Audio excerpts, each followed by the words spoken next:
नमस्ते दोस्तों, मैं एस्ट्रो ज्योति। आज की बात में आप सबका स्वागत है। आइए आज की बात कर लेते हैं। आज बड़ा ही अच्छी शुभ तिथि है, पवित्र तिथि है। आज बुधवार का दिन है। बुधवार के दिन पे गणपति जी को ध्याते हैं, तो ओम गण गणपति नमः करके दिन व्यतीत कीजिए। और मैं वास्तु से शुरू करती हूँ। आज की खास बात ले लेंगे और कृष्ण कथा में थोड़े से ज्ञान की बातें करेंगे, तो अंत तक बने रहिए और लाभ उठाइए। वास्तु की बात करें तो पानी की दिशा उत्तर होती है, तो उत्तर में आप पानी की व्यवस्था करें और उनका निकासा भी उत्तर की दिशा में होना चाहिए। तो थोड़ा ध्यान रखें। और उत्तर की दिशा, उत्तर पूर्व की दिशा साफ सुथरी और थोड़ी नीचे की तरफ होनी चाहिए, और वहां पर खिड़की दरवाजे होने चाहिए। उत्तर पूर्व में उत्तर दिशा और उत्तर पूर्व दिशा को साफ सुथरा रखें, वहां कूड़ा कचरा नहीं होना चाहिए। ये थी वास्तु की बातें। अब आज की खास बात लेंगे। आज मौली अमावस्या है, मौनी अमावस्या। आज अमावस्या शाम 6:06 तक रहेगी। आज रात 9:22 तक सिद्धि योग रहेगा। कोई सिद्धि पाने, प्रभु का नाम जपने के लिए सिद्धि योग बहुत ही उत्तम माना जाता है। आज सुबह 8:21 के बाद से श्रवण नक्षत्र लग जाएगा। आज सुबह 8:21 के बाद श्रवण नक्षत्र लग गया है। श्रवण 22वां नक्षत्र है। ये उत्तम कार्यों के लिए शुभ माना जाता है। ये शुभ नक्षत्र है और इसका संबंध मदार के पेड़ से बताया गया है। तो आज मदार के पेड़ की पूजा आराधना करनी है, उसे किसी प्रकार का नुकसान नहीं पहुंचाना है। तो आज मौनी अमावस्या है और गणपति जी की तिथि है। आज बुधवार का दिन है, तो गणपति मंदिर जाइए, उन्हें धुरवा चढ़ाइए। वहाँ पे घी का दीपक जलाना है, धुरवा चढ़ाना है और मोदक का भोग लगाना है। तो आपके सारे मन वांछित जो भी हैं वो पूरे हो जाएंगे। मैं थोड़े से ज्ञान की बातें कर लेते हैं। कृष्ण कथा में मौनी अमावस्या की बात कर लेते हैं कि मौनी अमावस्या में आपको क्या करना है और क्या नहीं करना है। हिंदू धर्म में मौनी अमावस्या का विशेष महत्व बताया गया है। धार्मिक मान्यता के अनुसार मौनी अमावस्या पर मौन का पालन करने से आत्मा शांति होती है। धार्मिक मान्यताओं के और आध्यात्मिक परंपराओं के में मौन को आध्यात्मिक शांति और ऊर्जा का स्रोत माना गया है। वैदिक काल में ऋषि मुनि अपने तप और साधना में मौन का पालन करते थे।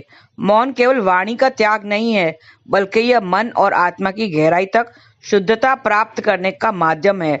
तो आज के दिन ज्यादा से ज्यादा मौन रहिए और शुभ फल पाइए।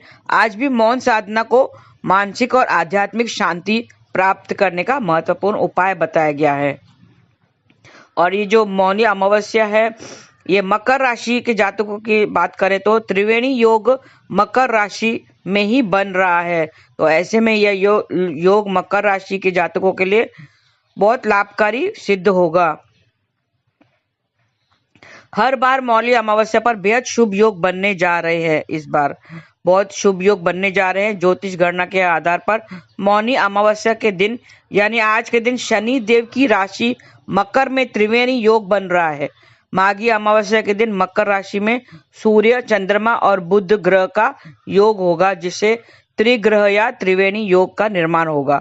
इस दौरान देव गुरु बृहस्पति अपनी नवम दृष्टि से तीनों ग्रहों को देखेंगे, जो नव पंचम योग का निर्माण करेगा। ये भी शुभ योग है। मौनी अमावस्या पर बनने वाला त्रिवेणी योग कई राशियों के लिए लाभकारी साबित होने वाला है। धार्मिक मान्यताओं के अनुसार मौनी अमावस्या के दिन संगम में स्नान और उसके बाद दान करने से विशेष पुण्य प्राप्त होता है। आज महाकुंभ का दूसरा अमृत स्नान भी है, जो आध्यात्मिक दृष्टि से अत्यंत महत्वपूर्ण माना जाता है। महाकुंभ में स्नान के दौरान 5 डुबकी लगाने का विशेष महत्व बताया गया है। इसके प्रत्येक डुबकी का अपना अपना अलग महत्व और विधि है।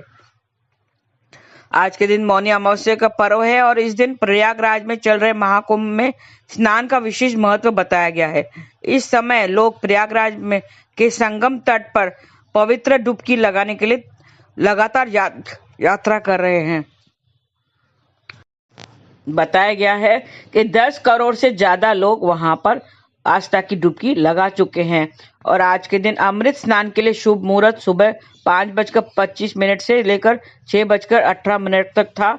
इस शुभ मुहूर्त में लोग गंगा में स्नान करके पुण्य प्राप्त किया होगा। पितरों के को प्रसन्न करने का ये खास उपाय है। पितृ दोष को समाप्त करने के लिए माघ अमावस्या के दिन पितरों का तर्पण करें। इसके साथ ही विशेष चीजों का भोग लगाएं। ऐसा करने से पितृदोष दूर होता है। धार्मिक मान्यताओं के अनुसार मौनी अमावस्या के दिन देवी देवता और पितृ गंगा में स्नान करने आते हैं। ऐसे में आज मौनी अमावस्या के दिन ब्रह्म मुहूर्त में पवित्र नदी में स्नान करने का बड़ा महत्व बताया गया है। ऐसा करने से सुख समृद्धि में वृद्धि होती है और पूर्वज प्रसन्न होते हैं। और मौनी अमावस्या में क्या करना चाहिए, क्या करें क्या ना करें, वो भी जान लेते हैं। मौनी अमावस्या के दिन पवित्र नदियों में स्नान करना चाहिए। अगर आप वहां पर प्रयागराज में या गंगा तट पर नहीं जा सकते हैं तो घर में ही जल में, सादे जल में आप गंगा जल डालकर सब त्रिवेणी या तो सारे पवित्र नदियों का आवाहन करके स्नान कर सकते हैं। मौनी अमावस्या पर भगवान विष्णु, लक्ष्मी जी और माँ गंगा की पूजा करें।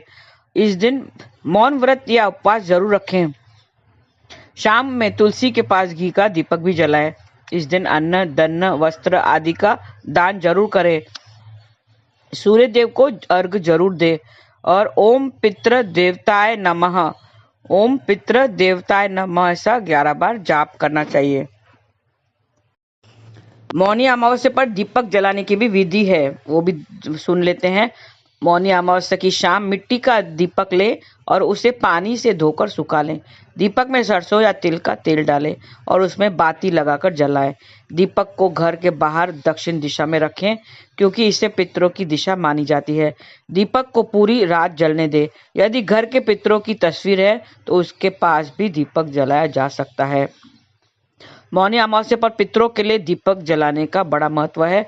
धार्मिक मान्यता के अनुसार मौनी अमावस्या के दिन पितर पृथ्वी पर आते हैं। इस दिन वे अपने वंशजों से तर्पण और दान की अपेक्षा करते हैं, जिससे उनकी आत्मा को शांति मिलती है। शाम को जब पितर अपने लोक लौटते हैं तब उन्हें मार्ग के रोशन करने के लिए दीपक जलाया जाता है। ऐसे करने से पितर संतुष्ट होकर आशीर्वाद प्रदान करते हैं। और इस दिन क्या दान करना चाहिए? मौनी अमावस्या के दिन विष्णु भगवान के विधि पूर्वक पूजा करें और इसके बाद श्रद्धा पूर्वक काले तिल का दान करें। माना जाता है कि तिल का दान करने से मृत्यु के बाद वैकुंठ में स्थान मिलता है और जीवन में सुख शांति आती है। और वैदिक काल में ऋषि मुनि मौन को तपस्या का एक अनिवार्य अंग मानते थे। उनका विश्वास था कि मौन रहने से मन स्थिर होता है और विचारों की उथल पुथल शांत हो जाती है। मौन के माध्यम से आत्मा और ब्रह्मांड के बीच सीधा संवाद स्थापित होता है। इसके अलावा मौन वाणी से होने वाले पापों, झूठ और विवादों से बचने का मार्ग भी है। वेदों और उपनिषदों में मौन को ब्रह्मचर्य, सत्य और संयम के साथ जोड़ा जाता है। और इस दिन स्नान और दान का विशेष महत्व बताया गया है। ब्रह्म मुहूर्त में स्नान दान करना विशेष माना गया है, या नहीं तो सूर्योदय से सूर्यास्त तक कभी भी आप ये दान किया जा सकता है। और क्या न करें, थोड़े से काम है जिसको अवॉइड करना है। माना जाता है कि मौनी अमावस्या के दिन वो काम नहीं करना चाहिए जिससे आपके पितरों को कष्ट पहुंचे। ऐसे में आपकी सारी मेहनत और तपस्या पूरी तरह से व्यर्थ हो जाती है। ऐसे में माना जाता है कि इस दिन कोई भी शुभ कार्य नहीं करने चाहिए। यही नहीं, इस दिन आपको नाखून, बाल, मुंडन नहीं करवाना चाहिए। इसके साथ ही मदिरा या मांस का सेवन भी नहीं करना चाहिए। सात्विक भोजन कर ईश्वर में ध्यान लगाना चाहिए। झूठ बोलने से और किसी से झगड़ा करने से भी परहेज करना चाहिए। किसी को अपशब्द नहीं कहना चाहिए। और विकारों से काम, लोभ, क्रोध, मोह, अहंकार, इन सब से बचना चाहिए। और मंत्र का जाप करना चाहिए। ओम पितृ देवताय नमः ऐसा आप जाप कर सकते हैं। और माघ अमावस्या या मौनी अमावस्या पर सिद्धि योग का भी यह संयोग बन रहा है।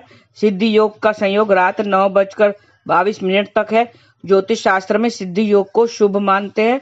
इस योग में भगवान शिव की पूजा करने से साधक की हर मनोकामना पूरी होती है। इसके अलावा मौनी अमावस्या पर श्रवण और उत्तराषाढ़ नक्षत्र का सहयोग बन रहा है। इस योग में भगवान शिव की पूजा करने से शुभ फल की प्राप्ति होती है। और मौनी अमावस्या पर दुर्लभ शिववास योग का संयोग भी बन रहा है। शिववास का संयोग मौनी अमावस्या यानी 29 जनवरी को शाम को 6:05 तक है।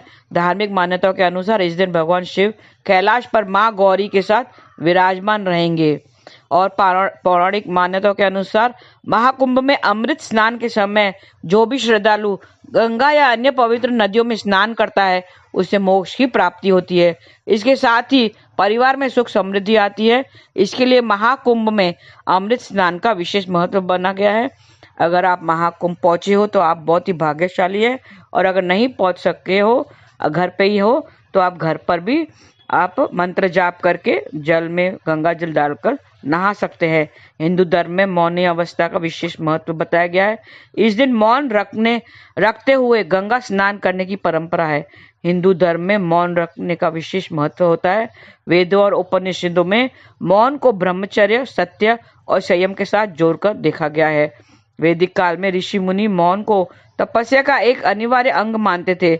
उसका विश्वास था कि मौन रहने से मन स्थिर होता है और विचारों की उथल पुथल शांत हो जाती है। मौन के माध्यम से आत्मा और ब्रह्मांड के बीच सीधा संवाद स्थापित होता है। इसके अलावा मौन वाणी से होने वाले पाप, झूठ और विवादों से बचने का मार्ग भी बताया गया है। और इस दिन मैंने बताया शुभ योग का निर्माण हो रहा है। मकर राशि में एक साथ सूर्य, बुध और चंद्रमा की युति हो रही है, जिससे त्रिवेणी योग का निर्माण होगा। इस योग में गंगा स्नान और दान करने से विशेष महत्व मिलता है और मकर राशि वालों को विशेष लाभ मिलेगा। तो इन पवित्र नदियों में स्नान दान का विशेष महत्व बताया गया है। तो आप स्नान कीजिए, गंगा में दान कीजिए, और तिल का दान करने से बड़ा ही महत्व बताया गया है। तो आप कीजिए, जरूर कीजिए। और अमावस्या पर महाकुंभ का दूसरा अमृत स्नान है, इसके लिए इस दिन को अत्यधिक पुण्यदायी माना जा रहा है। इस दिन चंद्रमा और सूर्य मकर राशि में होंगे, जबकि गुरु वृषभ राशि में स्थित रहेंगे, जिससे इस दिन का महत्व और अधिक बढ़ जाता है। इस दिन संगम में स्नान के साथ पितरों का तर्पण और दान की परंपरा भी है। इससे व्यक्ति को शुभ फल की प्राप्ति होती है। तो ये थे आज का महत्व। कुंभ नहीं, ये महाकुंभ है, क्योंकि ये 144 दिन के बाद, 44 साल के बाद, 144 ईयर्स के बाद ये संयोग बन रहा है। तो आप जरूर प्रार्थना कीजिए, पितरों के लिए दान कीजिए और गंगा स्नान कीजिए और शुभ फल पाइए। आज के लिए बस इतना ही। धन्यवाद। आपका दिन शुभ रहे। हरे कृष्णा।